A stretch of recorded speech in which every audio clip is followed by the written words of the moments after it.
Hi everyone and welcome to our NDS Support Coordination Network, our first webinar, which is fantastic. I'd like to begin by acknowledging the traditional owners of the land and acknowledging elders past, present and emerging, and show respect to Aboriginal and Torres Strait Islanders. We have a jam-packed session today. It's full on. We've got lots going on. If you have any questions today, please refer to the Q&A box down the bottom of your interface. We will make sure we try to get to as many as we can. However, any that we can't get to, we will follow up in our resources that will be sent out to you. You will receive the resources and an answer to all the questions probably about a week after this webinar. We will be captioning this webinar and making it available to access later on. As usual for our Support Coordination Network, we have our fantastic and talented facilitators, Jen Newton, who's a director at Coordination Connect, and Darren Osborn, who's the director at In2Change Consultancy. They will be introducing and looking at your questions running today. So I am going to hand over to them.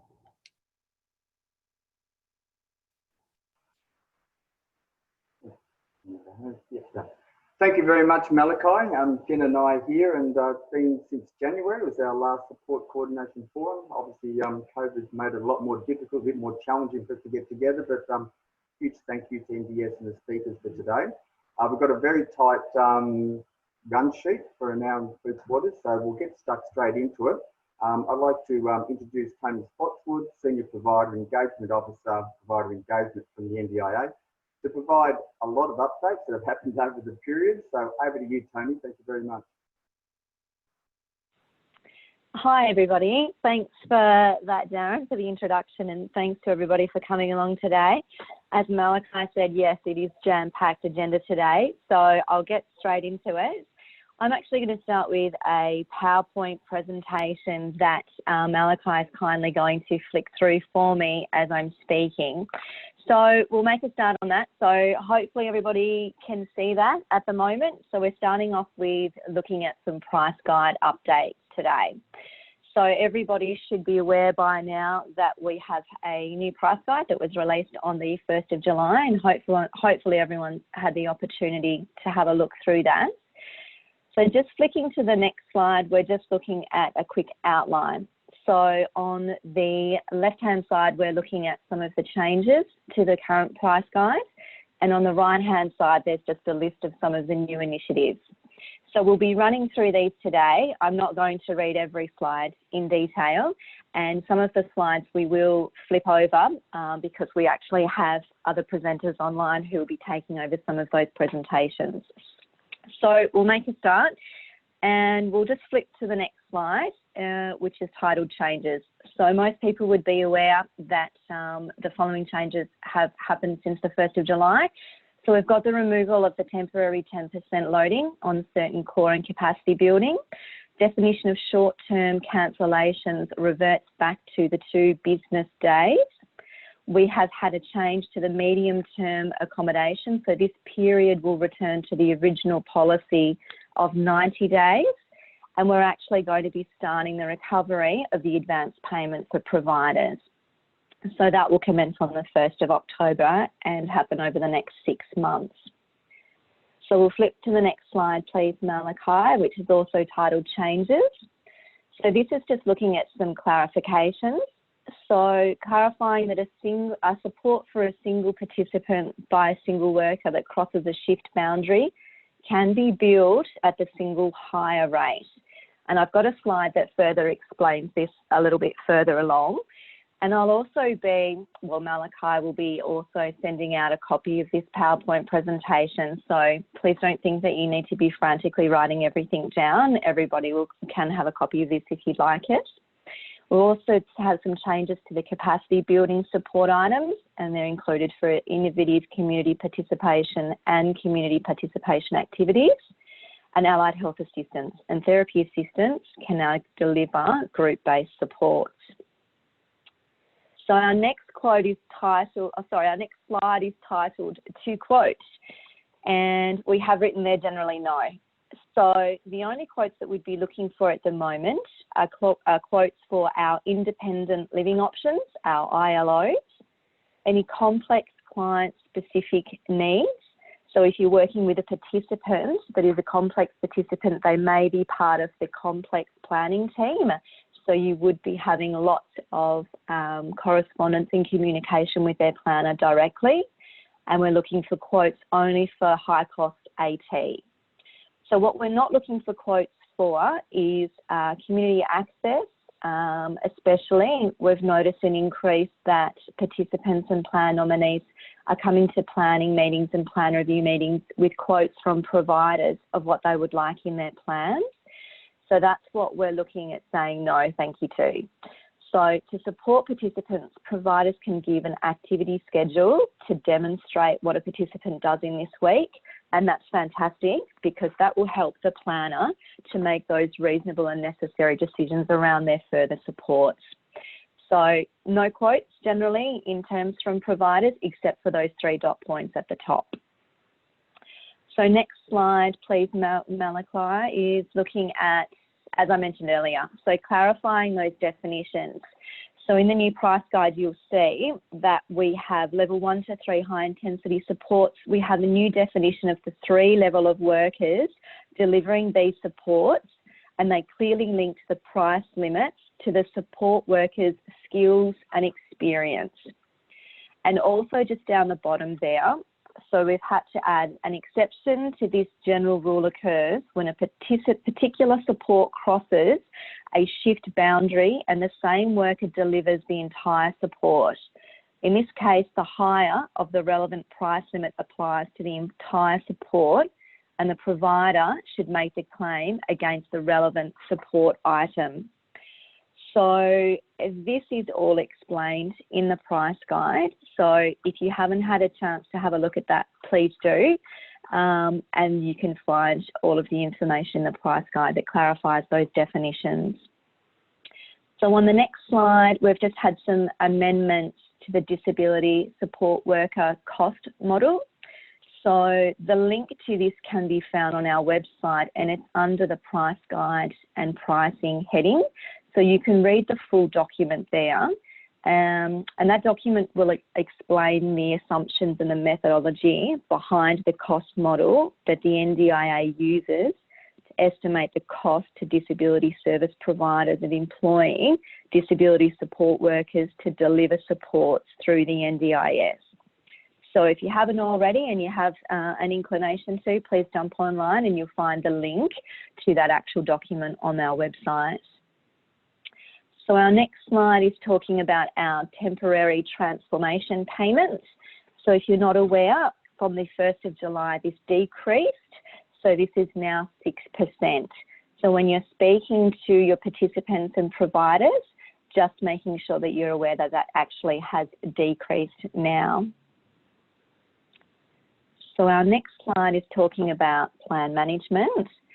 So plan managers can now claim for travel and non-face-to-face supports, and plan managers that are now actually required, when asked, to inform the NDIA of which registered providers have made a claim against the TTP support items. So next slide, please. So this one's talking about establishment fees. So now we've made a change so that more providers would be eligible to charge an establishment fee, which is to assist with a one-off cost, such as assessing a participant's needs, creating the service booking with the participant, and setting up the service bookings. So more providers are now eligible to claim for this. In the past, it was only for those registered providers under the 0107 daily personal activities support that could claim for this establishment fee. We've now introduced those 4 new registration groups that are able to charge an establishment fee. So again, just being familiar of that and that change when you're speaking with the participants and providers if you're assisting them with their service level agreements. So on our next slide, we're talking about programs of support. So the programs of support are to help improve participant access to a variety of programs and give participants greater certainty that the program will operate fully throughout its term. And basically what this means is providers will be allowed to enter into a service agreement for providing programs of support, and these are specifically for group supports. So these programs of support are no longer than 12 weeks, and the participant can exit from one of these agreed programs of support without cost, subject to an agreed notice period that can be no longer than 2 weeks, so giving 2 weeks notice. So a participant does not have to enter into a program of support, and if they don't, that's fine, they're just subject to the normal cancellation policies. So the next slide, please, Malachi. I hope you're keeping up because I can't see, so hopefully everyone's following along and I'm not going too fast. So this one's talking about some changes just to provider travel rules. So changes to provider improve the way providers recover their travel costs and encourage providers to increase their service reach to support participants. So there's lots of information about this in the price guide. So again, it would be a good idea just to familiarise yourself around this. So talking about the non-labour costs for provider travel, which is on page 17 of the price guide, that's really important just to be familiar with those changes in case you're talking to participants and providers about that. Okay, so we'll jump on to the next slide, which is talking about the group-based core supports. So there's been a change with our group-based core supports, and basically the pricing arrangements for group supports will be changed so that providers are no longer bound by claiming for service delivery on a worker to participant ratio. So providers will be able now to accurately apportion their time spent with the group amongst the members of that group. For participants, this means that they will be charged for their fair share of support in that group. Before, claiming was done on a worker to participant ratio. Now, you may be aware that when this change was released, we received a lot of feedback around this from our providers in terms of implementing this change in their business systems and calculating how they would actually make that change and apportion that hour of time to each and every participant before the 1st of July. So you'll notice on page 62 of the price guide, we actually have now a transitional arrangement in place for community incentive-based group activities. So the transitional arrangements are in place up until the 30th of June 2021. So this allows providers an extra year to transition into this new costing model. So basically they can charge as per the old way beforehand, and those prices are in the price guide, or they can transition into this new costing model and they can start using that moving forward. That's a choice that the provider can make, and of course they'll have a discussion with you when they're looking at their service level agreement around that. So that has been a change. So that's explained further on page 62. So please have a look at that one. So if we just look at the next slide, which is talking about those capital centre costs. So from the 1st of July, there was a new way to claim for these centre-based group supports with the introduction of a new line item to claim capital centre costs. So basically, this is for providers delivering group-based supports in a centre, and so providers can claim a capital allowance for each participant where appropriate, in addition to the cost of the support worker. So this acknowledges the capital costs to maintain the building and basically to make sure that the building is purposed for that group-based activity.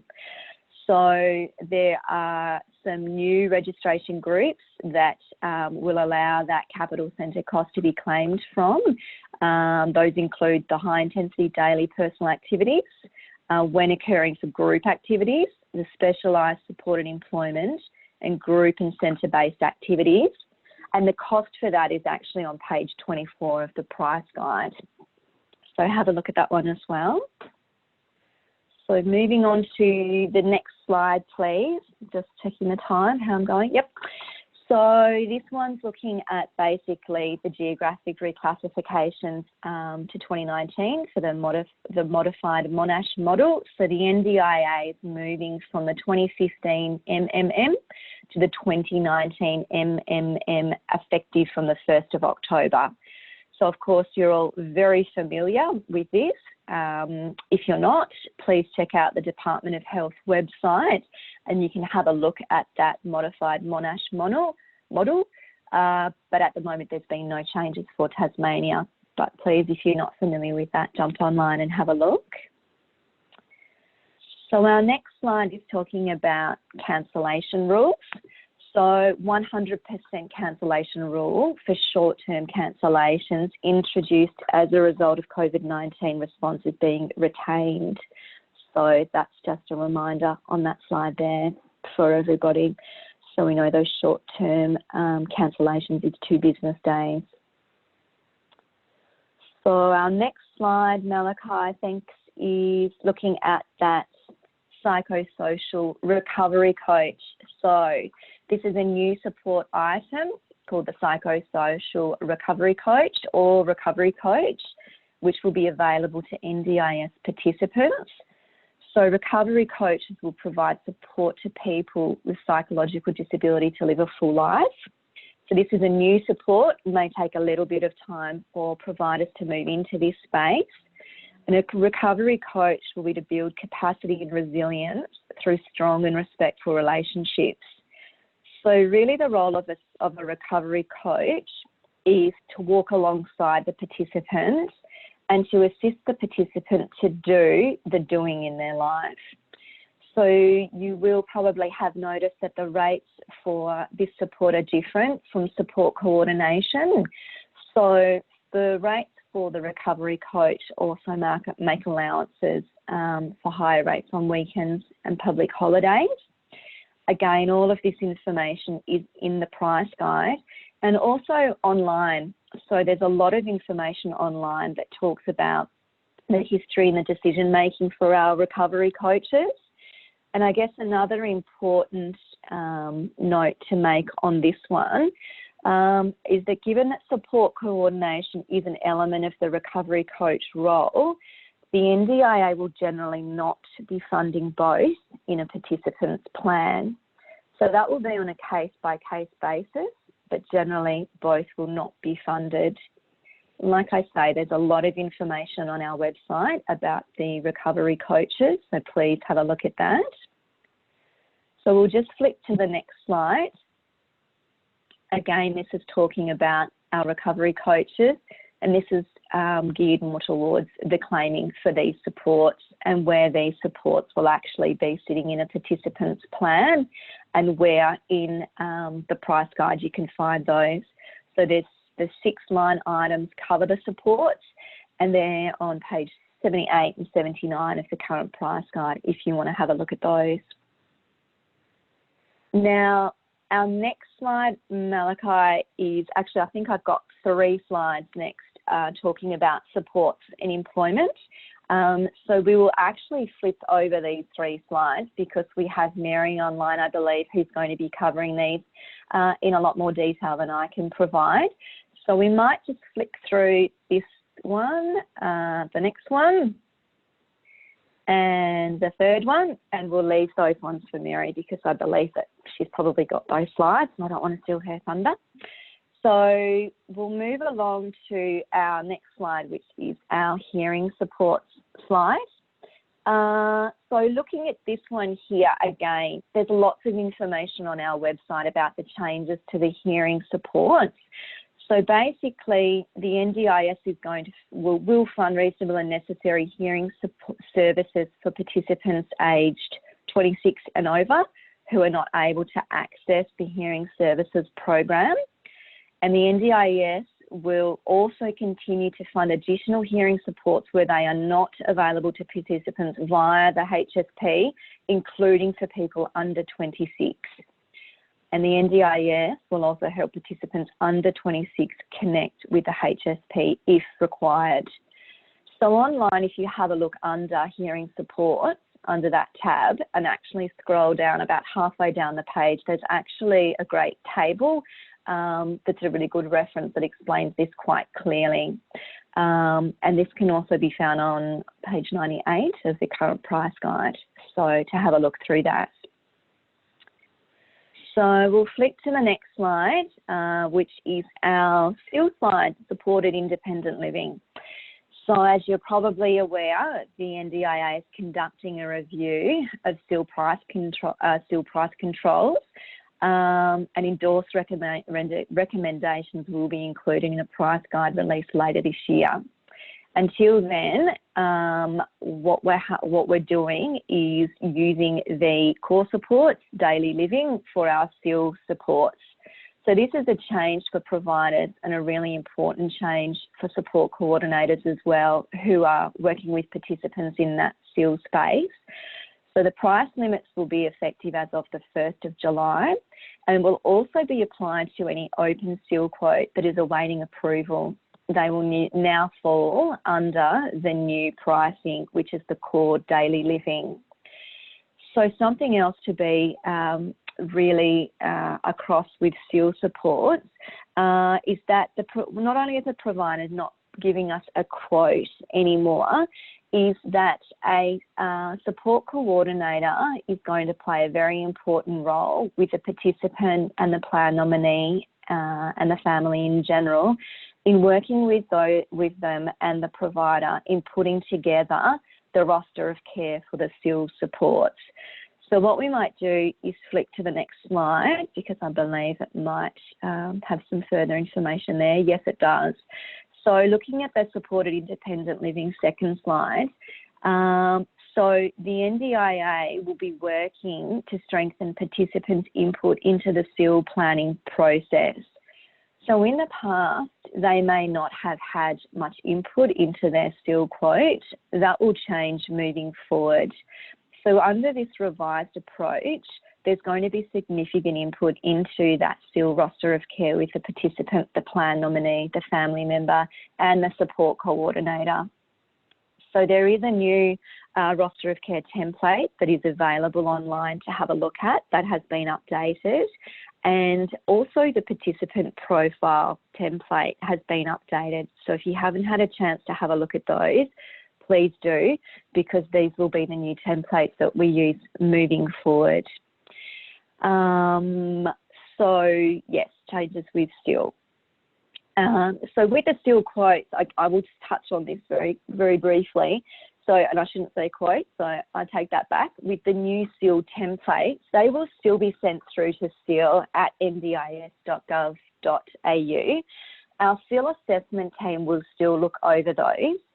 From there, they will be sent to a planner, and a planner will be making that reasonable and necessary decision around those still supports. And a planner will actually, at this stage, be entering in that still service booking for the provider in the core budget and letting the provider know that it's sitting there. So that's going to be a change as well from what was happening in the past. Now that's current as of yesterday. That may change as the process rolls out, but that's how it's looking at the moment. So we'll just move on to the next slide, which is talking about our individualised living options, our ILOs, which are very new as of the 1st of July. So an ILO is the support provided to the participant in the home. It's not anything to do with the accommodation or the dwelling itself. So this young lady is Grace, and you can find Grace's story on our website that actually explains ILOs in a very user-friendly way. So ILO templates and guidelines are currently being developed at the moment, so you won't find those online just yet. But please, as with everything, keep across our website, because that is where they will be released to when they are released. There is an email address there on that final dot point. Anyone who's interested in further information about ILOs can contact the ILO project team in the meantime, but I do know that they're working on these templates and guidelines at the moment. So if we just flick over into the next slide, which is also talking about our ILOs. And this is talking about the price controls around those. So as I mentioned in one of our first slides around quotes and no quotes, this is one of those supports where we would be looking for a quote for an ILO because it's going to be individual to that participant in that particular accommodation style. And there's also going to be a line item in there for the assistance in coordinating and managing the life stage transition and support to help that person be paid for the time it takes them to facilitate that ILO, and that would be set at the same level 2 support coordination line item. So again, all of that information is in the price guide to have a look at, not on the website yet because it hasn't been finalised and hasn't been released. Just checking the time. I think I've got about 5 minutes, so I'll keep marching through. So the next slide, Malachi, is the third slide that we have on our ILOs. So I'm not going to run through that one. Like I say, the presentation will be available to everybody. So we're going to flick straight through onto the next slide, please, Malachi, which is talking about the filling of vacancies in specialist disability accommodation. So I've just included this one so that everybody's clear on that process. In the past, the provider engagement team would take vacancies from providers and we would distribute those vacancies out. We're no longer able to do that. So providers know that they need to send any vacancies that they have through to our partners at Mission or at BAPT Care. And if you are working with a participant who's looking to move into a SIL and you're looking for a vacancy there, you would need to liaise directly with the provider. And if you are looking for a vacancy, you could also contact Mission or BAPT Care under those emailing those email addresses to see what vacancies are out there. But generally for a support coordinator, you would be assisting the participant to contact those providers directly and make the queries that way.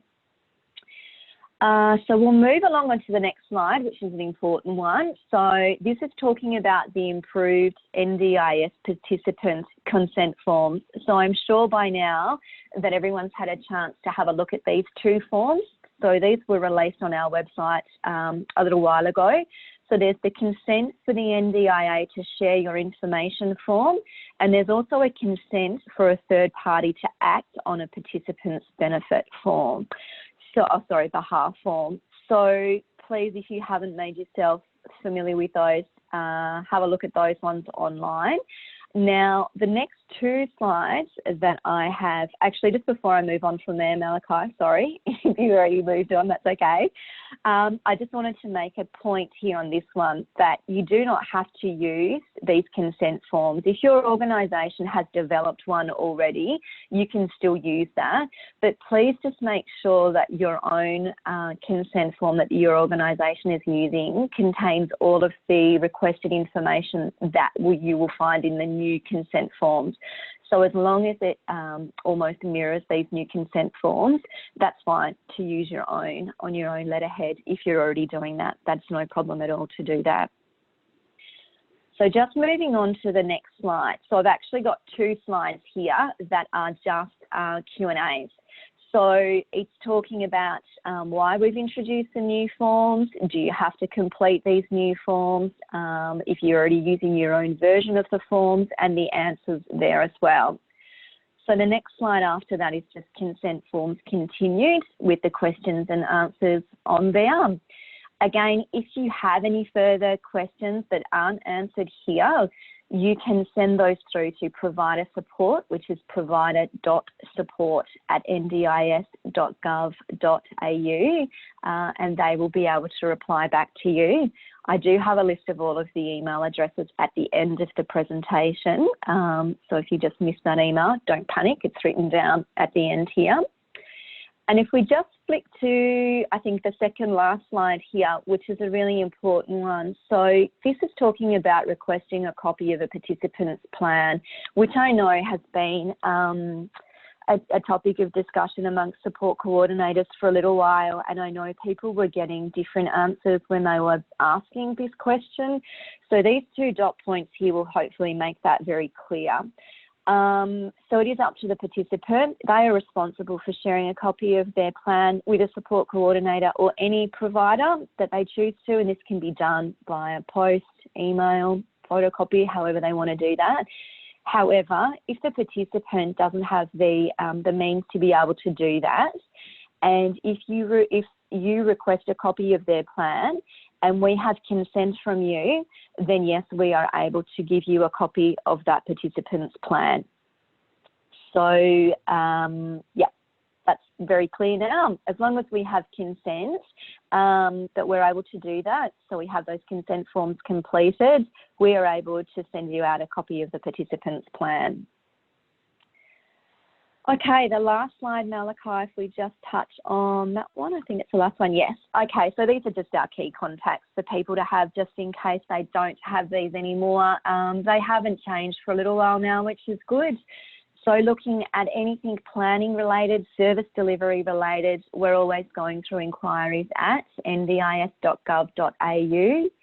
Anything provider specific, provider related is provider.support. So that email address is the one to go to in the first instance. I've also included there our community engagement has email address. So that is our community and mainstream team. So we do still have one person in Tasmania in that team based in Hobart. We've got our at.tasmania, that one hasn't changed for a little while for any assistive technology home modification queries. And good old SEAL at ndis.gov.au, so that one hasn't changed either. So that is the PowerPoint presentation. I'm looking at my clock ticking over and it's showing me 20 seconds, but I still have a couple of things to quickly run through on my agenda. So I am going to quickly run through those if that's okay. We do have a new resource online that Malachi, I think you might have there that you might be able to just flick up very briefly to for people to have a look at. And it's titled Things to Consider When Making a Service Agreement. So this is a new resource. So you can find that online under Making a Service Agreement. So it's really just a checklist for support coordinators and for providers when you're looking at making a service level agreement if you're new in that space. What else have I got here? I'd like everyone just to be aware that there are online some updates to participant information access. So please read these. These were just updated on the 2nd of July. So these are updates on who can make a request, the timeframes around requests and what information can be requested. So please have a look online if you haven't already to view those, and it is under participant information access. Another thing I'd just like to quickly touch on is index plans. You might be being asked this question from the participants that you work with. So the NDIA is adjusting funding in participants' plans to reflect the indexation. This requires a system update, which is expected to occur for us on the 11th of July, but indexation will apply from the 1st of July. And just keeping in mind that service bookings will need to be updated to reflect these changes. So before making any changes to the existing service booking, providers and participants need to discuss and agree to any proposed changes to service bookings. Now, once that agreement has been reached, providers will need to update the appropriate service booking to reflect the changes that you agreed to. And providers may also need to update service agreements where applicable. So if you don't already have that in your service agreement that come the 1st of July, the prices will go up as per indexation. You will need to update your service agreement. So just to reiterate that the NDIA is not updating the service bookings at all. And I guess just after the participant has agreed to accept the new price increases that you guys have discussed with them, the way to reflect that in your service booking, you can do that two ways. You can either end your current service booking and create a new service booking, or you can update the current service booking, the allocated dollar amount in the service booking, which of course is done via the My Place provider portal. Now, I'm just going to have a brief look over my agenda. That's all that I had that I wanted to run through, and I know I've gone over time, so I'll stop here because I know we need to pause for questions. Okay, that's great. Thank you very much, Toni. Very detailed and great time management. And lots of changes and everything associated with the price guide. And we do have quite a few questions, so I'll pass over to Jen to follow up with those with you. Yep. Thanks for the questions coming in. Just a reminder, there's a Q&A box at the bottom of the Zoom screen. If you want to ask questions, that's the place to do it. A couple of the questions I think perhaps are best for the Quality Safeguards Commission to answer, and I'll put them towards Olivia's question areas because they're specifically asking questions around qualifications and registration. One of the questions that came up right from the start, Toni, was talking about plan managers billing now for non-face-to-face time. Mm-hmm. While you were talking, I had a quick look at the price guide, and I can see, if I'm correct, there is a reference there to a couple of line items for plan managers now. One of those is actually a provider transport line item in there, and the other one is capacity building, training and plan and financial management by a plan manager. So if I'm correct, Toni, the question being how do plan managers bill for non-face-to-face, is the answer that they use those appropriate line items now that are built into the plan management capacity building area? Correct. Yes, that's right. Sorry. Yeah, and Jen, you're a bit hard to hear on your questions. Yep. But yes, so plan management providers will be able to claim for travel and non-face-to-face supports for some support items now. So from the 1st of July, plan managers will be able to claim for travel and non-face-to-face supports. Absolutely. Awesome. Thank you. Hopefully you guys can hear me better. Please let me know if you can.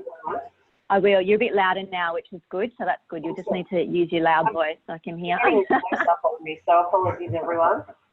The other question was talking about the SIL process now. One of the questions is asking about whether there's a commitment to a faster approval process by either the SIL team or the planner. Does the agency have any comments on this, I guess, new process, and will that fast track some of the quoting, well, that's not the right language anymore, the rosters of care for people with SIL? Sure. Look, I appreciate that. Absolutely. I think we all know that there's been huge delays in having some of those SIL old quotes approved. At this stage, there's no commitment that there's going to be a quicker turnaround in that. So I can't give you a commitment that that's going to happen. We'd like to think with this new process that it's going to streamline that so that it will be a lot less backwards and forwards between the SIL assessment team, the planner and the provider. So we're hoping now by setting those prices and having those price controls that once the SIL assessment team has had a look at that roster of care and that template that the provider has sent through, they will assess that basically to make sure that that has been completed correctly. From there, it will go to a planner, and it will be the planner that is building the plan for that participant. The planner will then have a look at that SIL roster of care, build the support using the core daily activities line item into the plan, and then from there is able to send that plan up to a higher delegate if it needs higher delegate approval, or approve the plan right there and then, put the service booking into the SIL provider and let the participant know that it has been approved. So we would like to think that this new process will streamline that, and there won't be so much backward and forward. There won't be so many SIL quotes sitting that haven't been assessed per se, because we're not actually assessing the quotes now because there is no quote. That SIL assessment team is just assessing to ensure that all the documents have been filled out correctly. It's then over to the planner to make that reasonable and necessary decision. So I would like to think, yes, that it will be a lot quicker. And I guess as well, just on that point, it's not always just a hold up internally with that. We do find a lot of still quotes that aren't completed correctly and don't have all of the information. So there is a lot of time spent going backwards and forwards with providers to get them to complete the templates correctly before they can even be assessed. So whilst your support coordinators might be hearing, oh, we sent that in a month ago and we haven't heard back, behind the scenes, the SIL assessment team might be still just working with the providers in making sure that the templates are completed correctly. So I guess the short answer is no, there's not going to be a commitment given that we're going to be able to improve that time frame, but hopefully, yes, we will be able to with this new streamlined process. But it's only new, so I think we'll need to be a little bit lenient in the first couple of months while everybody finds their feet on how this actually works. Awesome, thanks Toni. I've got a question from me, I guess, as I was reflecting on using the new language, an activity schedule for SIL. You were talking about the opportunity now for, under the SHADS award, I assume that that's what reference is, for workers that are crossing over a couple of different timelines, that they can now claim the full shift in relation to the higher support hourly rate ratio. How is that going to work? So if we're moving away from quotes, how do participants, nominees or support coordinators assisting people in that process capture that information so that the planner is aware when they're looking at their weekly activity schedule that there needs to be consideration for those sorts of things? Sure. So when a provider is putting together the SIL template, the information that they are putting in there is painting a picture of those participant needs. So we're going to either be looking at funding a participant really at the standard support needs or the higher support needs. So we'll be using that information that's on that template, which used to be the Word document, which I guess it is still a Word document, the participant profile, where the provider is painting that picture of that participant and what supports they need. So if that participant is more complex and they're looking at needing that higher rate to support them, then that would be funded in the plan under that core budget for the provider to be able to claim from. It would need to be, it would need to be evidenced as it would for any support under a reasonable and necessary support. So provided that we've got that, then that higher rate, the more complex support rate, will be built into that core budget for the provider to claim from. But that information really will come from a previous plan as well. If there's been a change in circumstance or an escalation in behaviours or whatever it might have been, that means now that this participant needs to be supported at that complex rate, then we would look for evidence to support that. And it would then be built into that core budget. When the provider goes to make a claim, they will be claiming out of that core budget, that service booking that's there, and they would be claiming at the higher rate for that particular participant. So I guess it comes back down, as well to the participant needs. The participant, if they require the higher support, then that should be funded in the plan based on the information that we get from that roster of care. If not, then we would need to go back and have a look at reassess that. Why wasn't that higher rate put into the plan for the provider to be able to claim? But again, that would be on a case-by-case basis. Thanks, Toni. That's all those questions for now. Okay, thank you very much, Toni. Thanks, Jen. That was really helpful. So, Great. now to introduce Olivia Porter, State Director, Tasmania NDIS Quality and Safeguarding Commission. So Olivia is going to provide a bit of a Quality and Safeguard Commission update. Over to you, Olivia.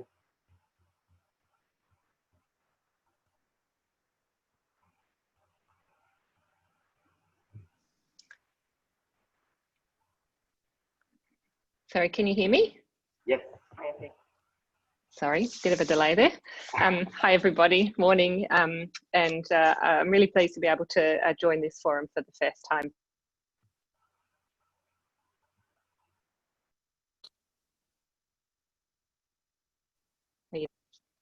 Okay, hopefully that's working now. I've got just 3 updates that I wanted to provide to support coordinators to this forum this morning. That's around banning orders, worker screening, and the unauthorised use of restrictive practices in Tasmania. So I'll start with banning orders first. Currently, the powers of the Commission to issue banning orders against workers is limited by the provisions of the NDIS Act and the rules, and this means that it extends only to workers who are currently employed in the sector. This means that workers who resign or are fired before the Commission is able to investigate or take action on a matter are unable to be banned from working in the sector again. And obviously this presents some risks to people with disability that we want to mitigate. Recently, the government's announced it intends to expand the powers of the NDIS Quality and Safeguards Commission to ban unsuitable workers and providers from working with NDIS participants, regardless of whether they're active in the sector or not. The NDIS Amendment Strengthening Banning Orders Bill 2020 has been introduced in Parliament, and when it's passed will further reinforce protections in the NDIS legislation for participants of the NDIS. In effect, this means that the Commission will be able to apply banning orders to people even if they're not currently working in the sector. Workers who've left the sector, including where they've been fired due to unsuitable behaviour, can be banned from re-entering the field. The amendments also mean the Commission will be able to use information from sources outside the NDIS, such as a person's conduct in aged care or childcare work, to ban an unsuitable person from entering the NDIS in the first place.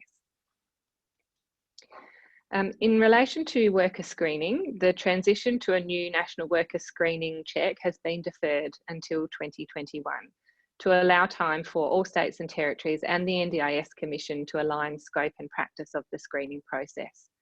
In Tassie, this means that most people within the disability sector must continue to hold the Working with Vulnerable People clearance card until such time as the national worker screening check is introduced next year.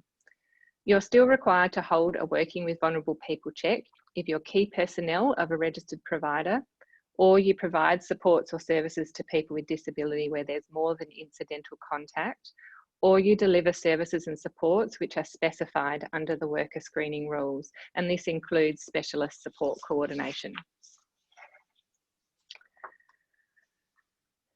In terms of unauthorised use of restrictive practices, since 1st of July last year, the Commission's received more than 65,000 reports of uses of unauthorised restrictive practices nationally.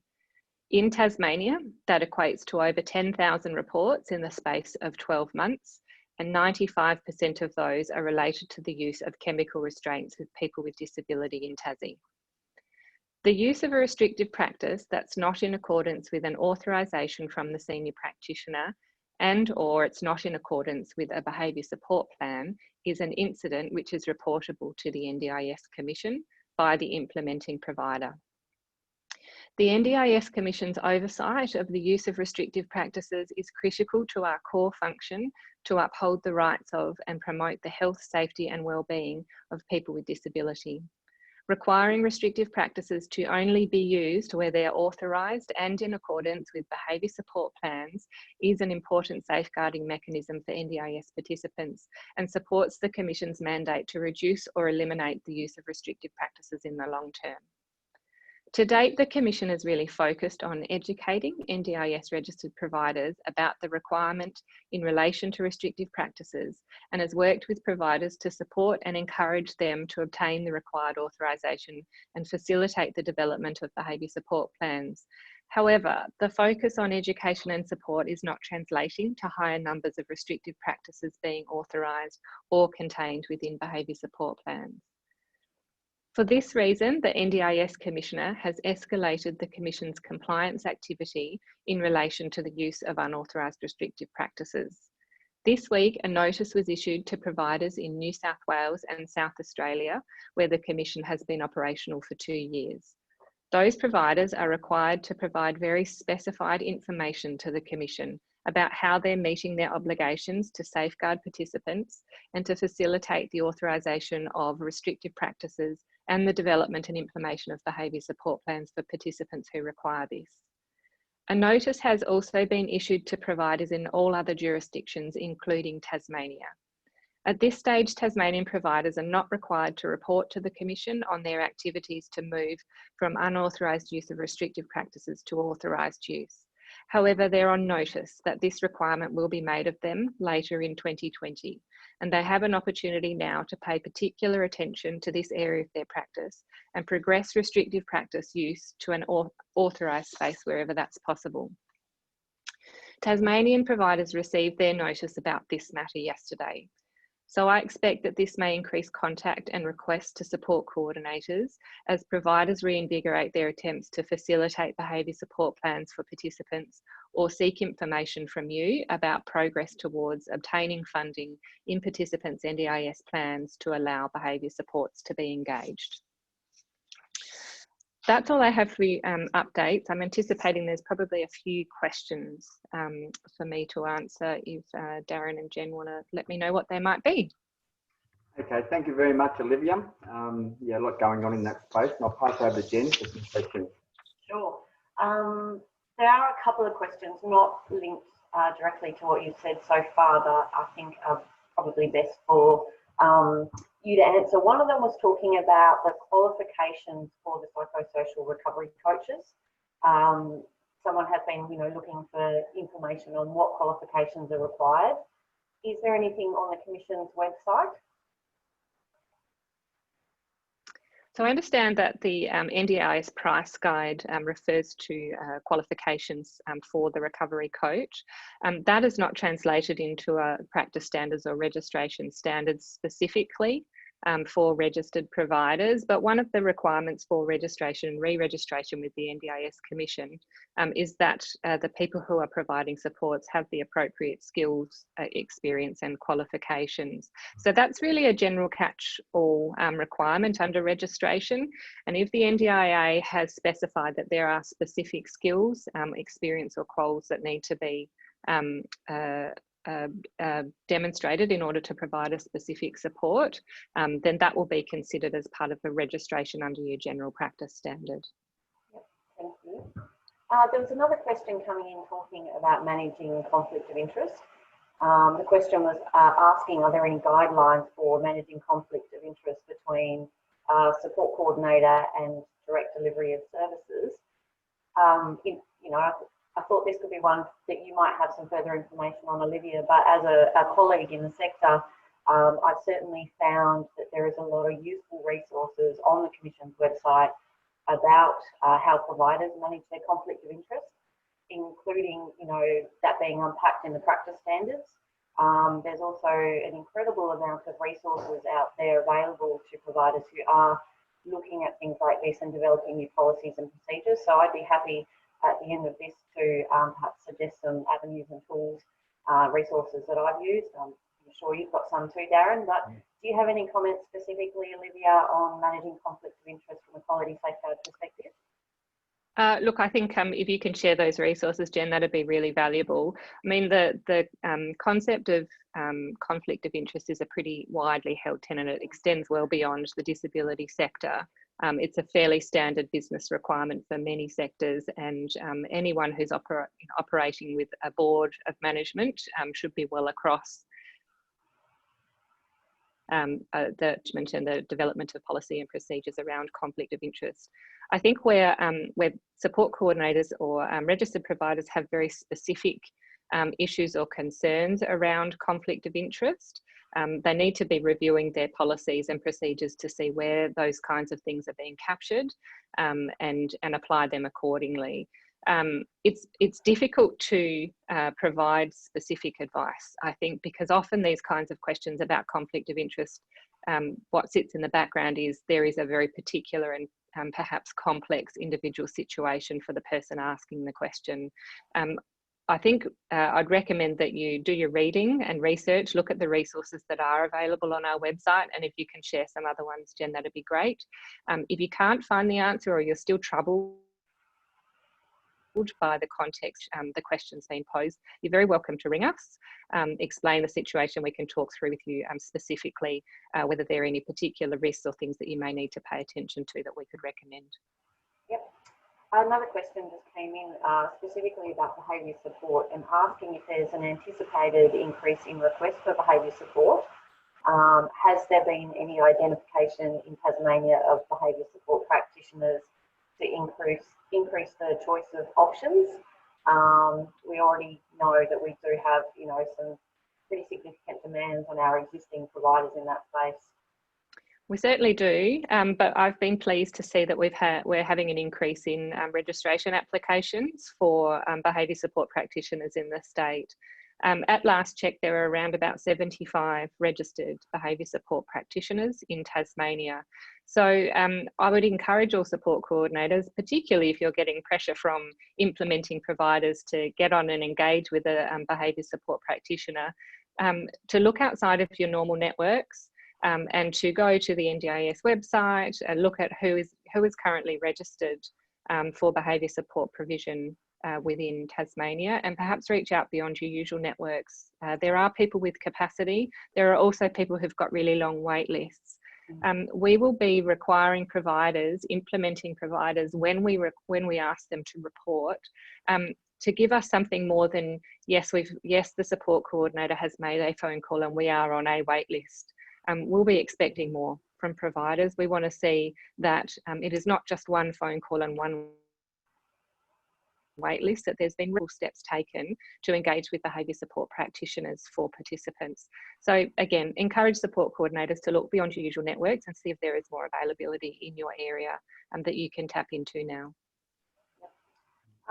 Couple of questions. One is just asking if the Commission is receiving complaints around conflict.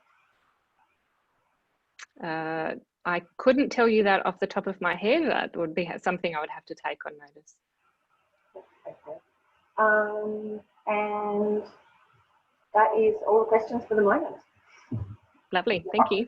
Thanks, Olivia. Thank you very much, Olivia. And get things moving along. It's my pleasure to introduce James Martin, Program Worker for Richmond Futures. James is going to talk about the Exceptionally Complex Support Needs Program. Over to you, James. Thanks for the introduction, Darren. Hope everyone can hear me okay. So fantastic. So I just want to start by saying thank you to Malachi and the NDS for inviting us to speak today. So I think we do have some slides, which it looks like we are sharing now. So I'll just wait for those to come up. And that's right. So it's the Exceptionally Complex Support Needs Program. So we'll just flip on to the next, through to the next slide. We'll go another slide actually, Malachi. Fantastic. So what is the Exceptionally Complex Support Needs Program? So this is a national program. It's funded by the NDIA, and each state and territory has a separate provider. So Richmond Futures are providing this program for the whole of Tasmania. Now, the aim of the program is to provide evidence-based supports and stability for NDIS participants with exceptionally complex support needs and those that are experiencing crisis. So we're going to do that by networking with providers across the sector and establishing sort of best practice interventions and up-to-date training in relation to crisis and complexity. And we also provide a secondary consultation service and a crisis support service for participants who are experiencing crisis and those who are sort of in very sort of complex situations. So that's something that can be sought by support coordinators. So we'll go through that in a little bit more detail later on. So we'll just skip on to the next slide. Fantastic. And you can see that the Exceptionally Complex Support Needs Program, and I will refer to it as the ECSN program to make it a bit easier moving forward, has three main functions. And the three main functions are sector and community development, subject matter expertise, and the third function is our out of hours crisis referral line. So I'm going to go through each of these in a bit of detail. So we'll skip on to the next slide. And you can see that function one is our sector and community development. So this is all about supporting the growth of the sector, and it is still focused, or the focus is still on crisis and complexity. So here we're going to be networking and building relationships within the sector. So that can be between providers, it can be between workers in the workforce, it can also be between the mainstream services. And we're just trying to create that sort of more connected system so that we can remove some of those barriers that are being experienced by those participants with exceptionally complex support needs.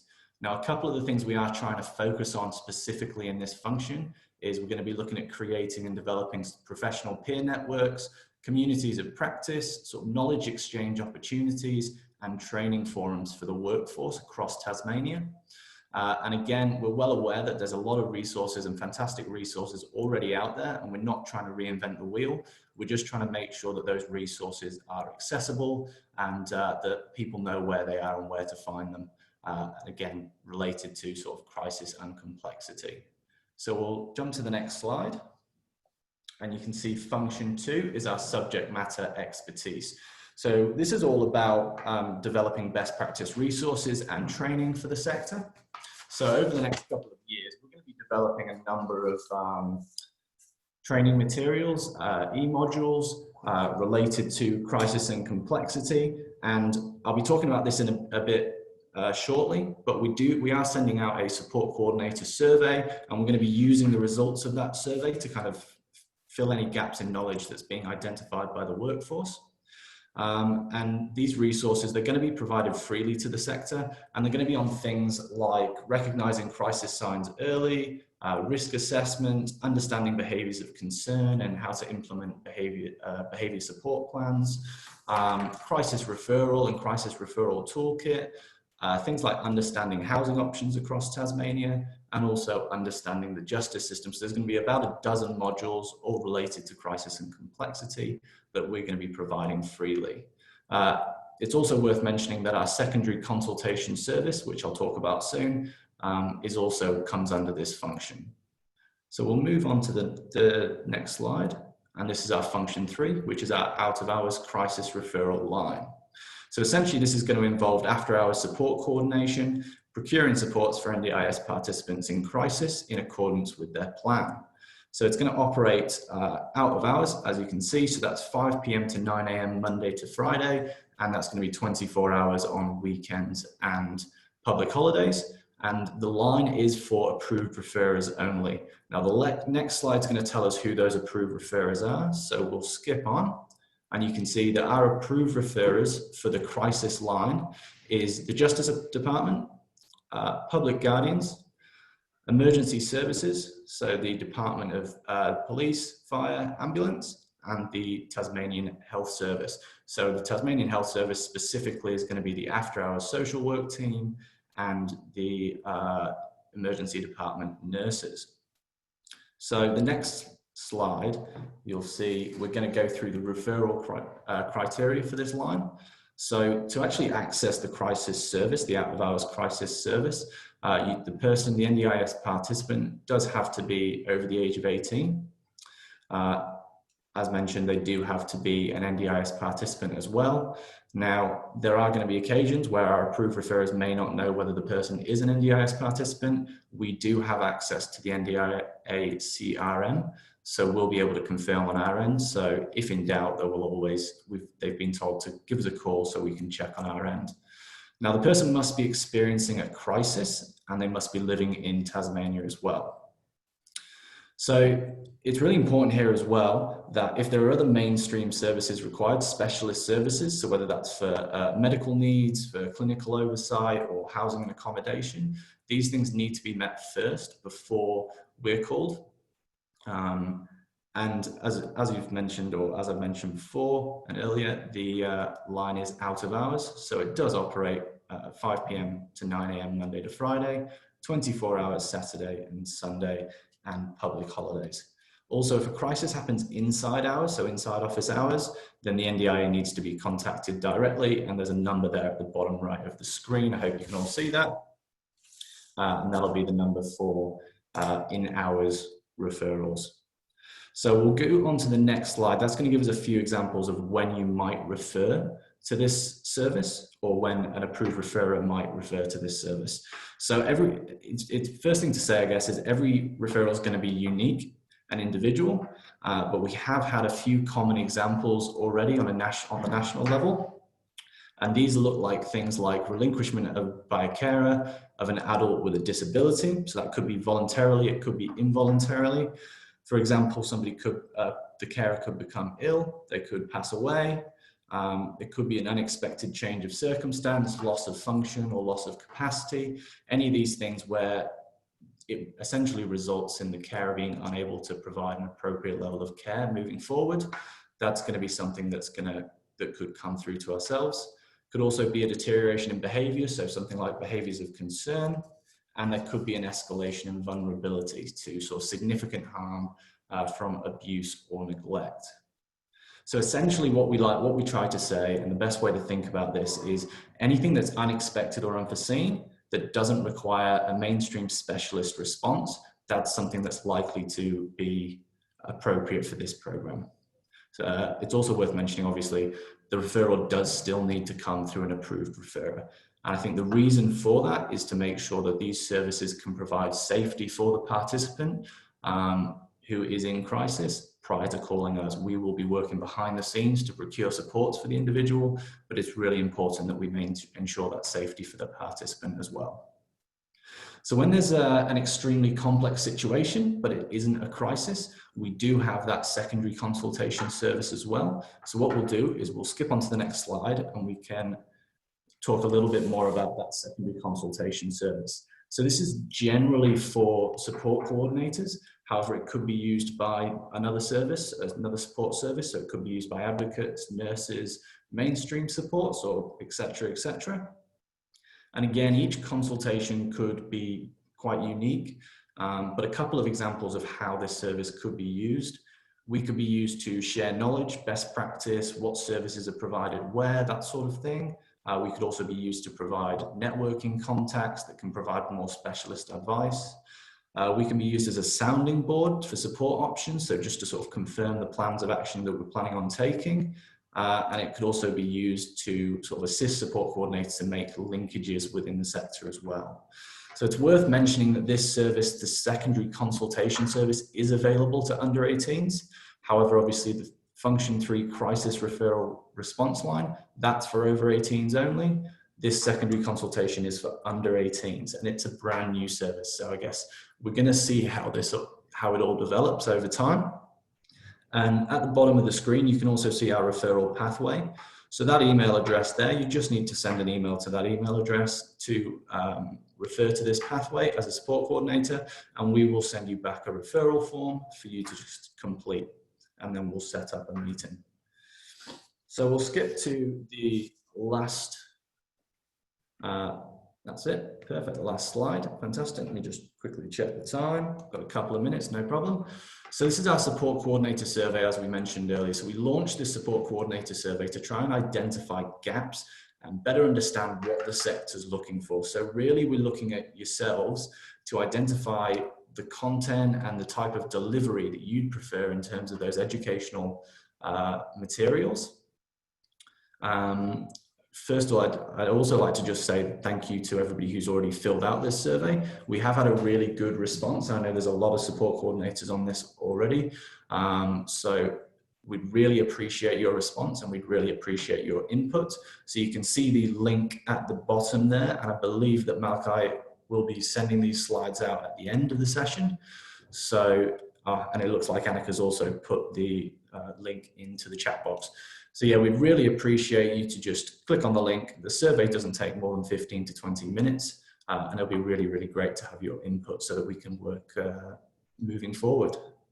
Fantastic. So yeah, that's everything from myself. I think I've managed to even get that in within the time limit. So I'd like to open it up to questions, really, see if there's any questions available. Thank you very much, James. And yes, you have fit in within the time frame. Well done. Everyone's been right on time and track today. So that's great. Sounds like a fantastic initiative and great program, and lots of resources and some details will come to fore as we'll have experience of contacting you and talking about how it works. There are some questions that come through, so I'll pass out to Jen. Sure. I think the questions coming through are really looking at the interface between your program, what you're offering. What does that mean, I think, for support coordination and potentially specialist support coordination moving forward? I'm sensing that perhaps these questions are perhaps, looked at more broadly offline, and something that maybe later down the track, Toni, as a provider, for provider engagement, we can have some conversations. A bit of a sense of your program, James, and how does that fit in terms of the context of your ongoing service delivery for support coordination and specialist support coordination? So I don't think we need to sort of answer that here. But one thing I would like to say is I actually was able, over the last couple of weeks, I was working with a participant and I was able to reach out to you guys at Richmond Futures. It was an incredibly complex situation, you guys were able to link me to your provider counterparts on the mainland to help a participant through a situation. I'll say as a support coordinator, the experience was great, and it meant the outcomes were far more appropriate for that participant. You know, I was swimming with my knowledge base about what services were on the mainland, and you know, that program particularly helped us link straight away. So that's, I guess, my comment about having already, you know, used that service. Brilliant. Yeah, and I think that's actually, you know, it's really great to hear that obviously it's been of use already. And I think that you're absolutely right. One of the things we are really focusing on is creating that more connected sector. So when that comes across state lines, in that specific example, obviously this is a national program, and although it is different providers providing in each state, we do have a very close-knit network, and obviously it is a nationally consistent approach. So where that does happen, we can work across state borders and make sure that that is passed on to the correct people. And even within state as well, obviously that's, again, it is all about creating a more connected sector. So working behind the scenes, a lot of the work we do is behind the scenes, and it is developing relationships across the sector with providers, with mainstream services, just trying to streamline some of those linkages so that when we do have participants with complex needs, we can obviously get that support as quick and as appropriate as possible. Yep. One of the questions just coming in was to really clarify too, James, are you state-based? Although you're, and I don't want to make an assumption here, but your office is down here in southern Tassie, do you have offices in other parts of the state or statewide? Yeah, so it's a small team. There is literally, it's a 3-person team here for the ECSM program. We are based in Hobart. The service is statewide, so we are there to assist across the whole of Tasmania. However, obviously, as I mentioned, a lot of the work we do is behind the scenes. There won't be very many occasions, although it can be possible for us to actually go out to face-to-face.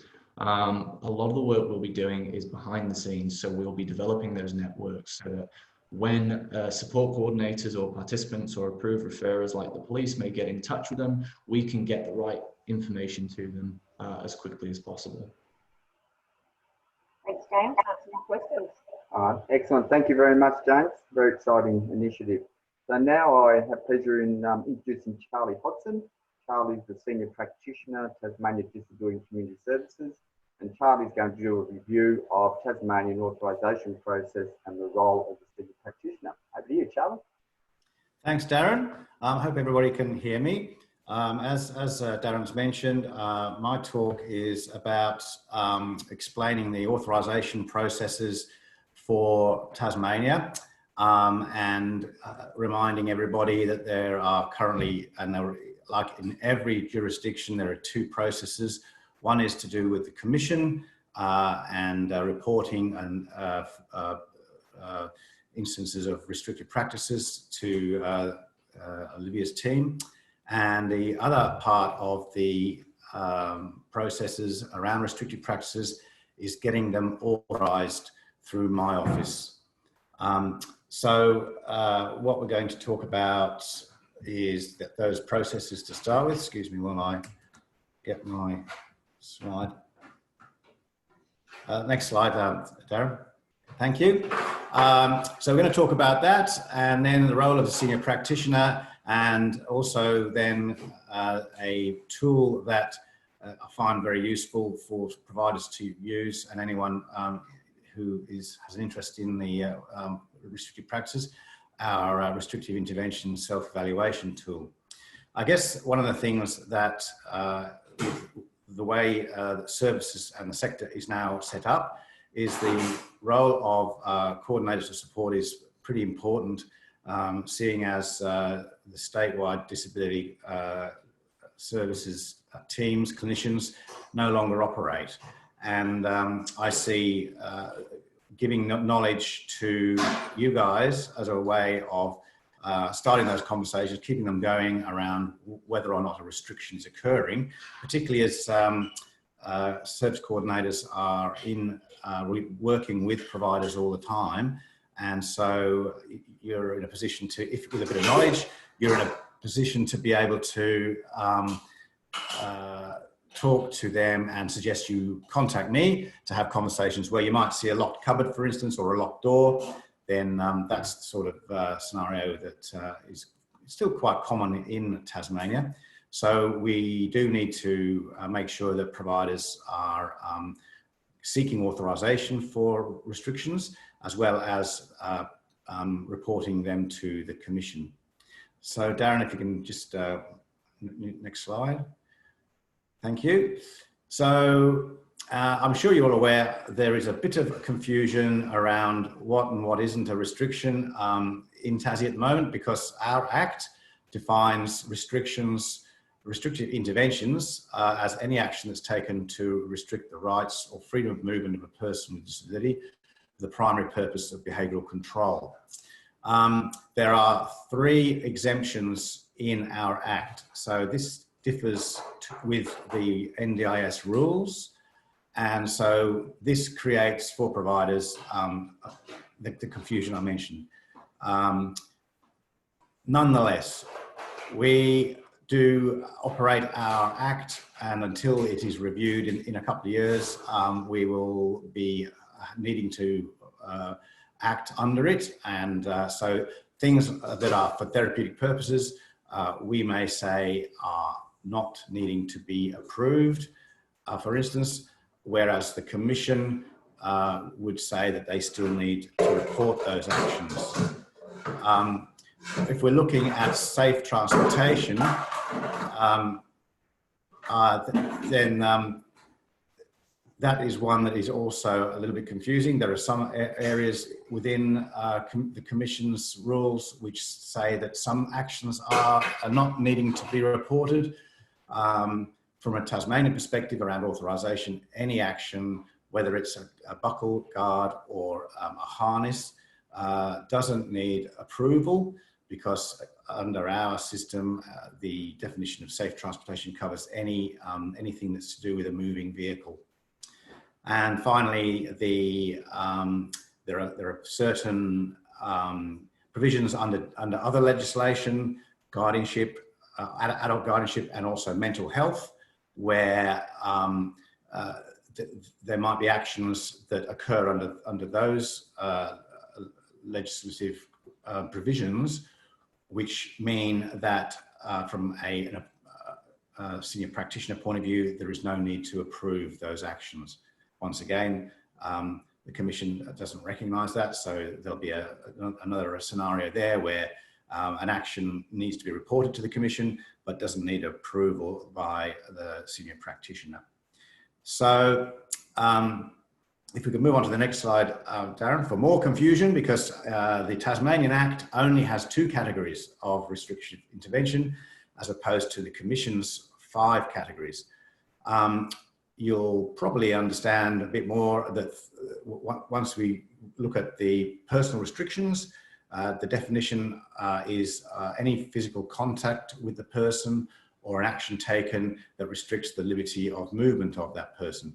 So that actually covers 3 of the Commission's categories, which are seclusion, physical restraint, and mechanical restraint. The other category in our Act is environmental restrictions, and that is very similar to the Commission's rules. Modification of an object or an environment of the person so as to enable the behavioural control of that person. We have 2 different approval processes. Once again, these are unique to in Australian restrictive practice legislation. Most jurisdictions only have 1. We have 2. The personal restrictions are approved by the Guardianship Board, and the environmental restrictions are approved by the Secretary of Communities Tasmania. So there is a lot of environmental restriction out there that is still unreported. So as I was saying earlier, the sorts of things we're talking about, locked doors, locked cupboards, fridges, pantries, all for very good reasons, because to keep people safe. But nonetheless, those sorts of actions, they do need reporting and they do need approving.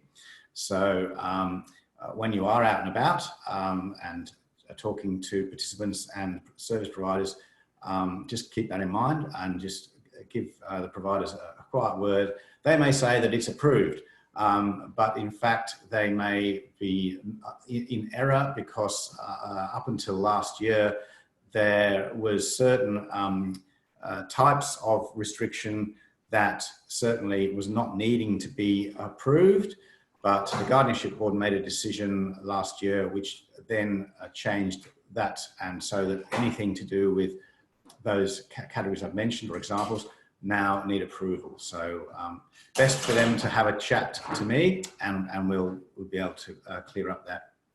Darren, next slide, please. The last very important aspect of our Act is the need for service providers to report to the senior practitioner any use of an unauthorised restriction. So that doesn't mean that anyone's in any trouble. Darling. Sorry, I've got a bit of background noise here. Can you just make me so for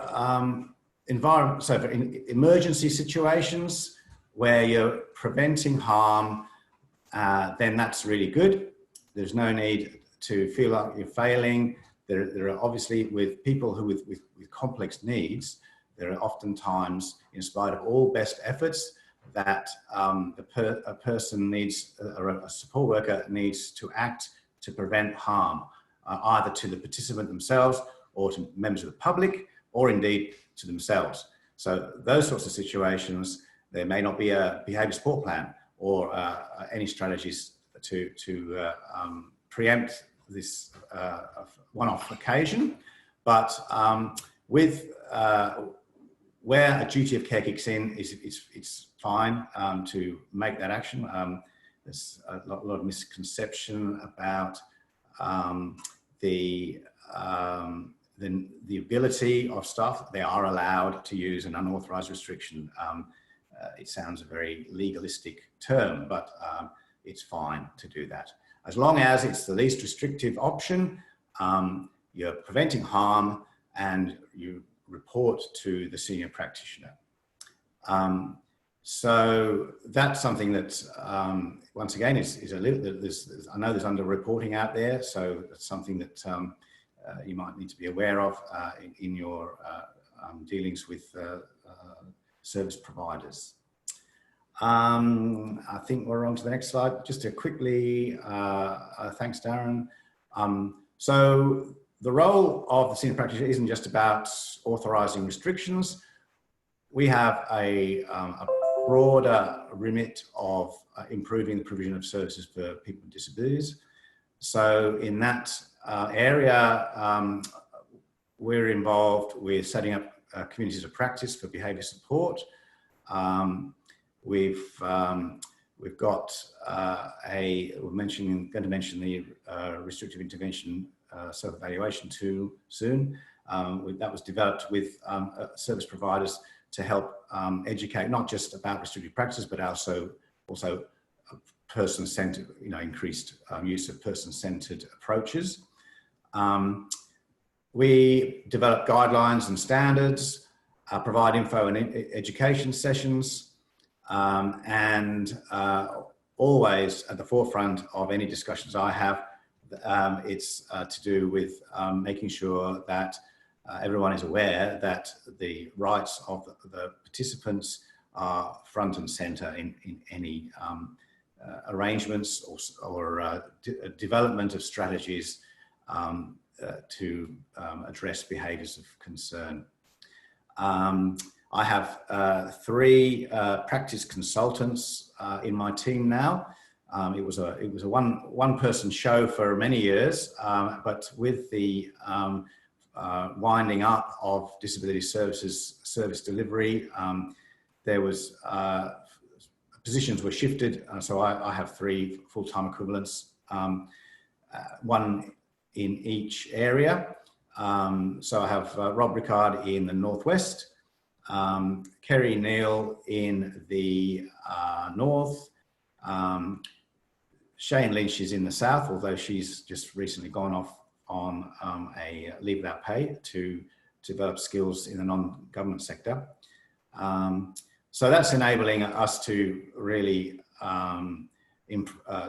increase our capacity to help improve support provision in the sector, and with having a presence in each area, then we're able to respond quite flexibly and fairly immediately to any queries and issues that come up. Next slide, please, Darren. So I mentioned the Reset TAS. This is an online education tool. And I'll provide the link later in this presentation. It does contain a lot of the Tasmanian-based information around restrictive interventions. It was developed with service providers who sent in the sorts of frequently asked questions from their staff that, in terms of providing support, and where support meant the need for some kinds of restrictions. So there's a whole section on those frequently asked questions, descriptions around, in more detail, around the types of restrictive interventions that are needing to be authorised. Then we've got embedded in the tool, we've got the videos. And then a whole section on proactive strategies, approaches that will make the need for the use of restrictive practices less likely. And it's really, we've had a good uptake over the last couple of years since it was launched. But this is just for your awareness, and if you feel like dipping into it and to increase your knowledge, then that'd be really good. And we find that providers can use it for their induction of staff, ongoing professional development, and so on. Next slide, please, Darren. So here are some resources. There's the link for the Reset TAS, the website for the Senior Practitioner, and a plug for NDS, because the videos on the various types of restricted practices are really well done and worth having a look at too. And I think that's about it, Darren. Is there one last slide? That's it. So yeah, if anyone's got any questions, fire away. A bit of an update, particularly with the role between the Senior Practitioner and the Commission, and yeah, it's great to be able to provide those details. We haven't had any questions as such, Charley, but I think it's probably provided a lot of clarification for people, which is great. So what we'll do now is move over to Mary Hawkins. So welcome, Mary. Mary's the Director of Strategic Initiatives, and Mary's going to be talking to us about the NDIS pricing, particularly the supports in employment. So over to you, Mary.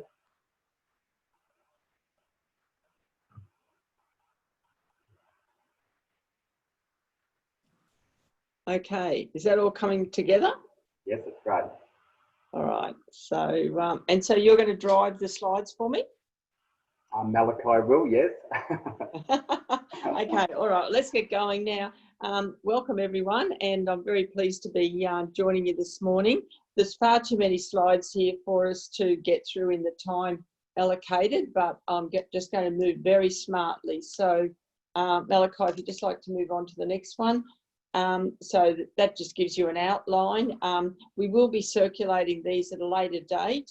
These are just for the purpose of the presentation this morning. So we're going to go through what is changing in relation to funding for supports in employment, which includes those people working in Australian disability enterprises. And I'm particularly going to focus on your role as a support coordinator. So if we go to number 4, just to remind everybody, the next one please, Malachi, just to remind everybody that we have a vision about employment for our participants, and that is that they have the same confidence, support, skills and opportunities to work as all other Australians, and that they receive funding through the NDIS to obtain employment, to continue in employment, and also have further opportunities for personal development and career progression. Okay, so the next one is just gives you a reminder of the employment strategy, which is actually published on our website, and the 5 overall goals within that strategy, which are that we have our participants get the right support to actually get into work. They have that choice and control over how they do it. We're also looking to develop the market to offer those greater opportunities for NDIS participants.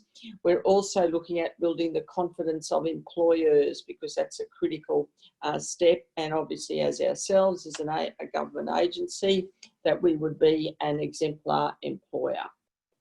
So on to number 7, and that is the supported employment framework. Now, most of you would know that people working in ADEs or Australian Disability Enterprises, NDIS didn't create its own funding or pricing model for that until just this current financial year. Previously, we were paying the same as the employees or the providers were paid by the Department of Social Services under their contract with them, and they received one of 4 levels of what was called the Disability Maintenance Instrument funding.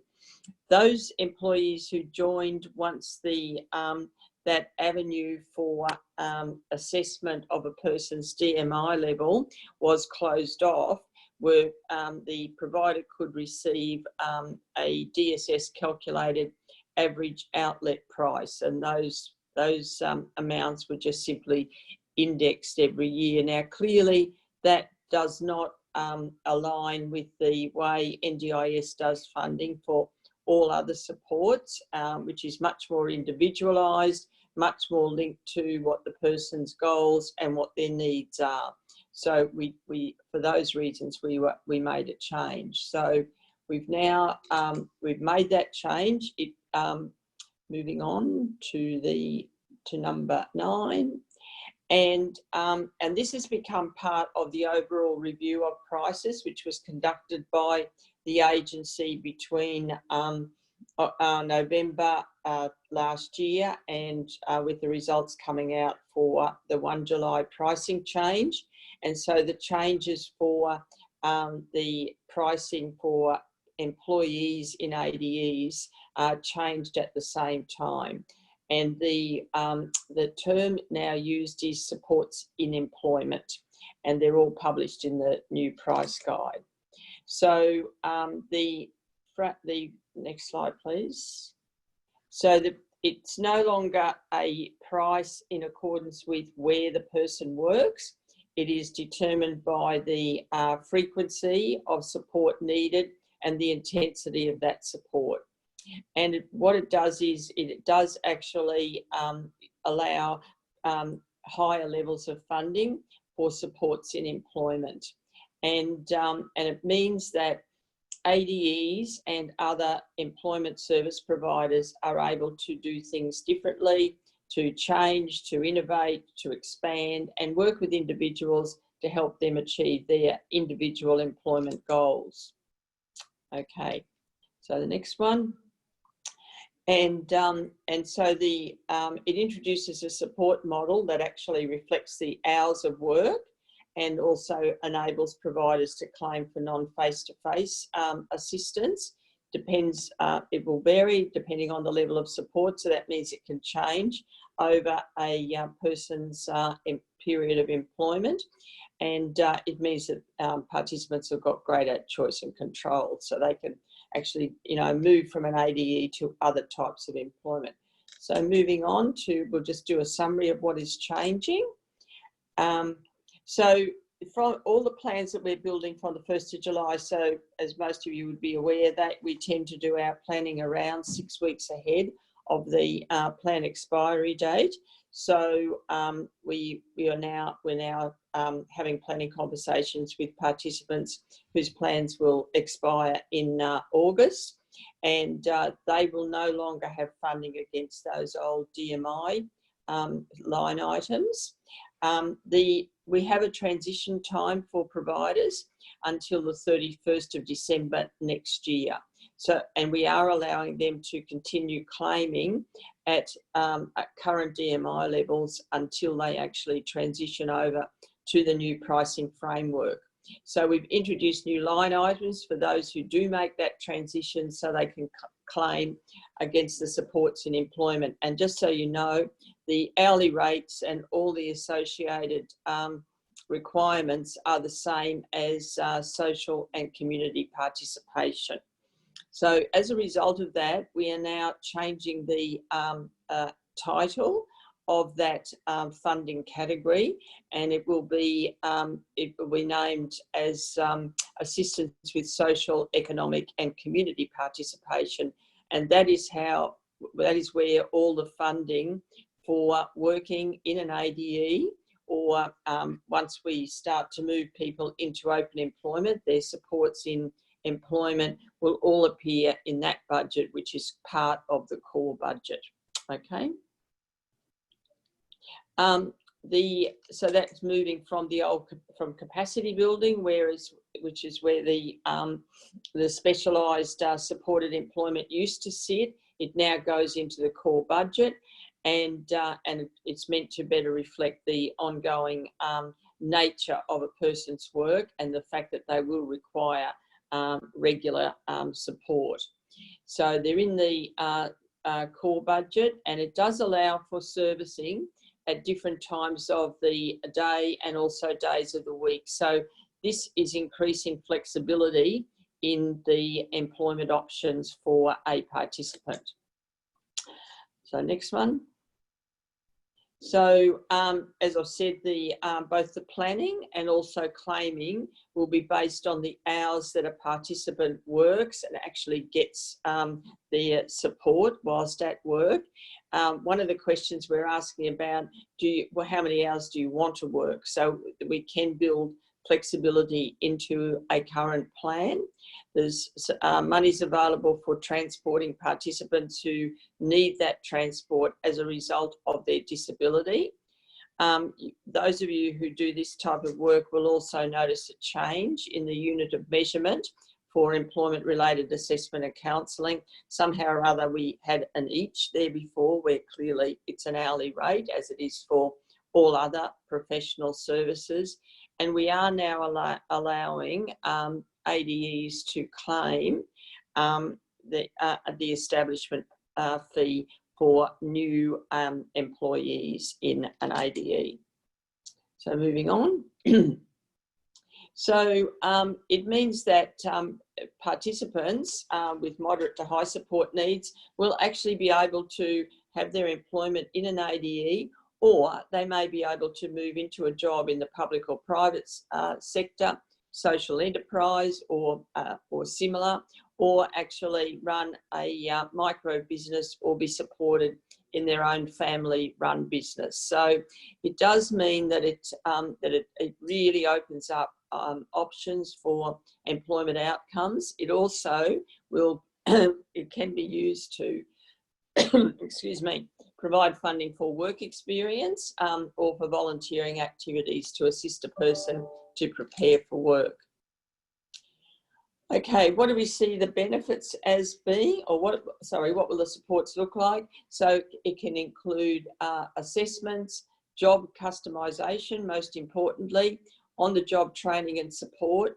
It can be direct one-to-one or group-based support. It can also be about behavioural issues on the job and learning to manage those. And it will also allow a provider to claim for non-face-to-face services. Okay.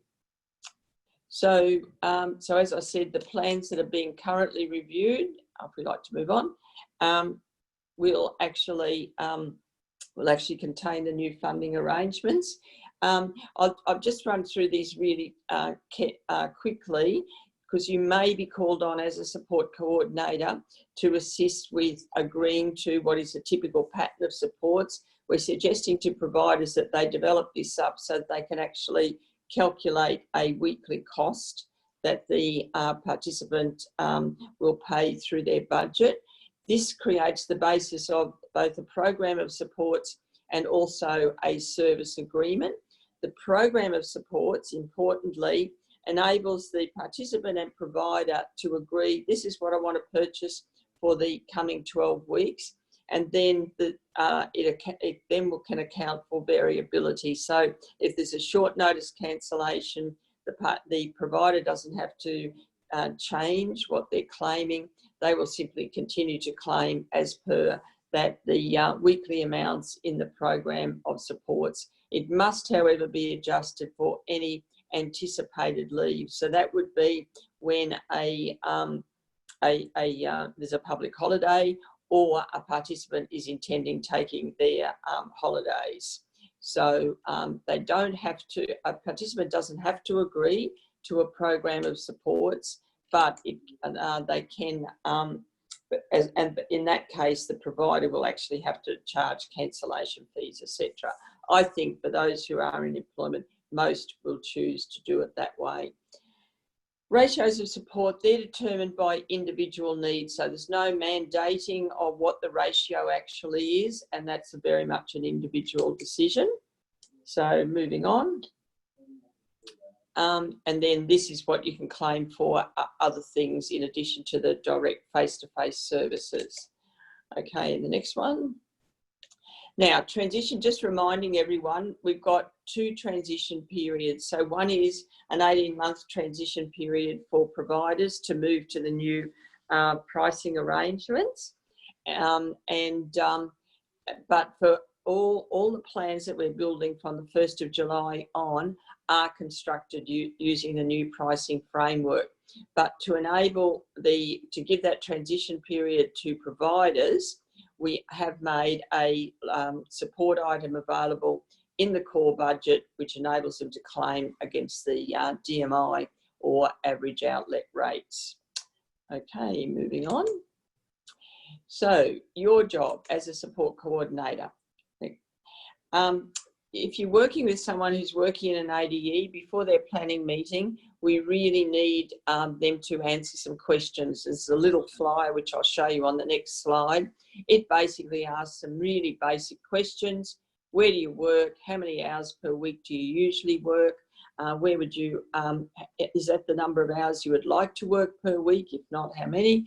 And what help do you receive when you're at work? And are there any new skills that you would like to learn at work or in other jobs that you want to try?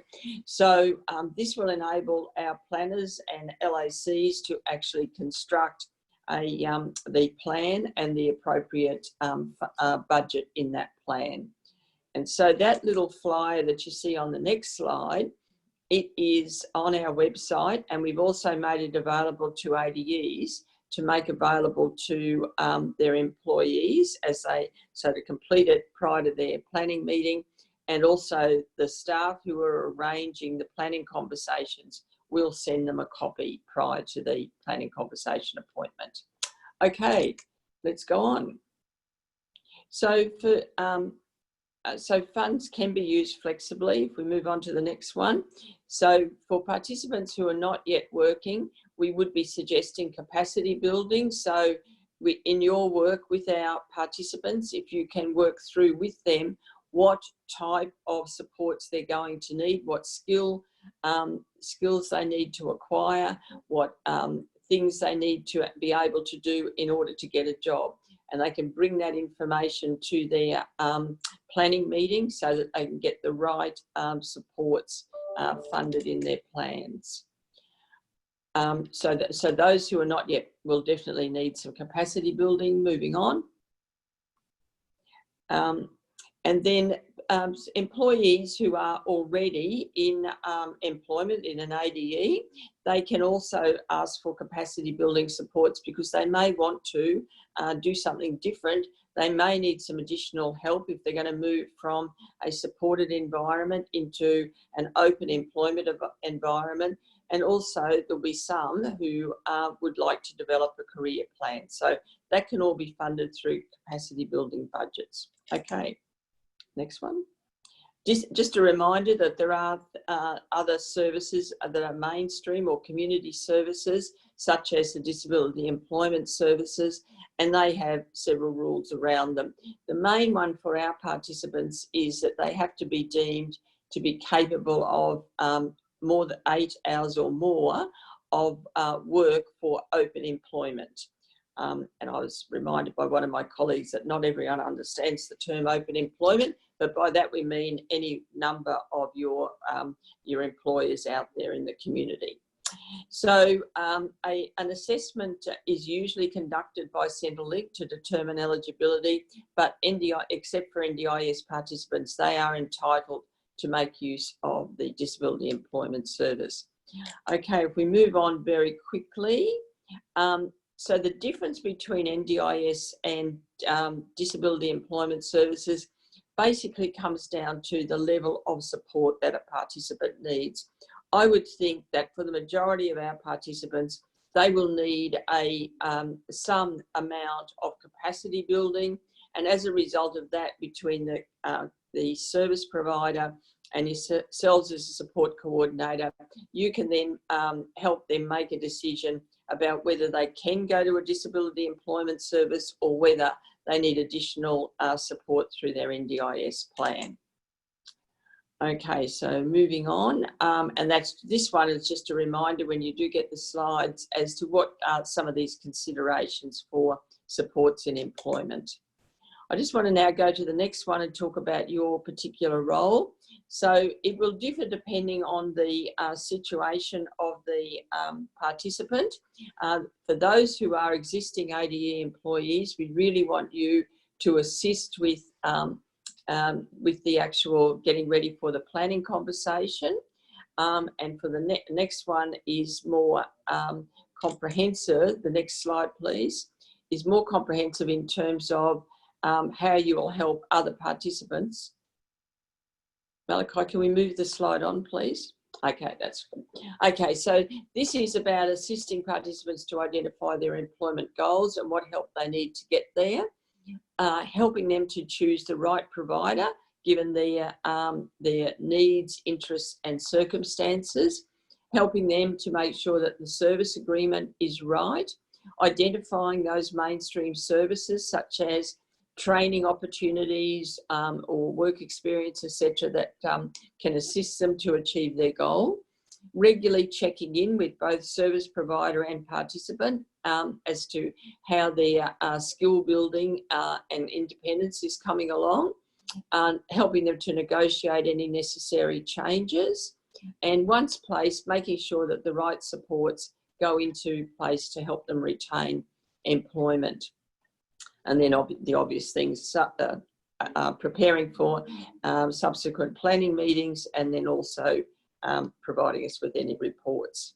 Okay, so that takes us to the very quick overview of the changes in the funding and what your role can be in that.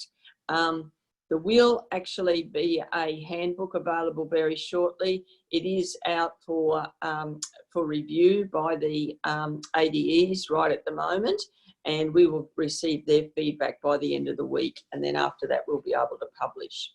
So, and our staff, including our LAC partners, are all receiving training at the moment, and we will also be providing information to education services, etc., who will be over the next couple of months helping their school leavers to get ready for the year beyond school. That's it. Thank you.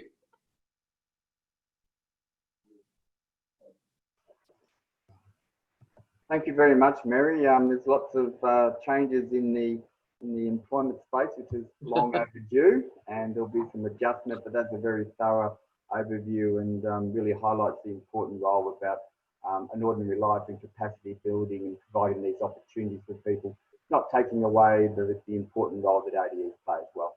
So thank you very much, Mary. It was great.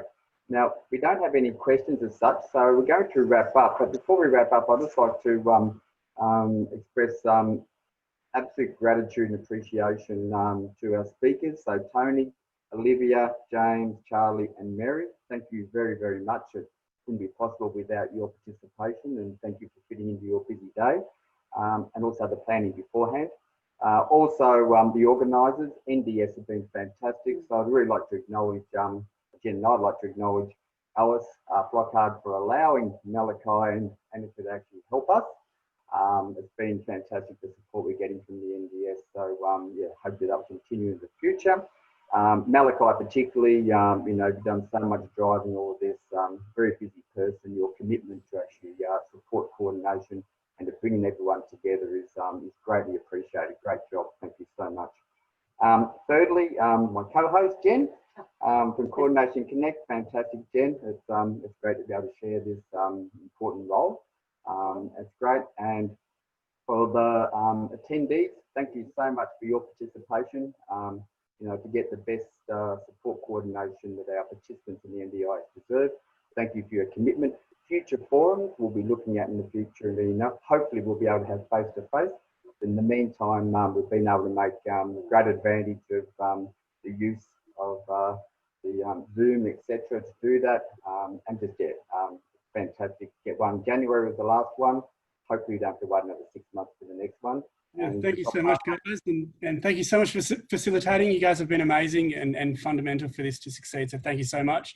And to everyone out there, thank you, and please contact myself, Darren or Jen for any information you would like on the next direction of the network. We really want your feedback. We want more communication so that we can shape these networks to what you would like to hear. So please send us through information. We will send all the resources, slideshows and everything out to you. We will also be making this webinar available in about a week's time after we've captioned it. So look out for that email. So thank you so much to everyone, and I hope you all have a wonderful rest of your week. Wonderful. Thank you.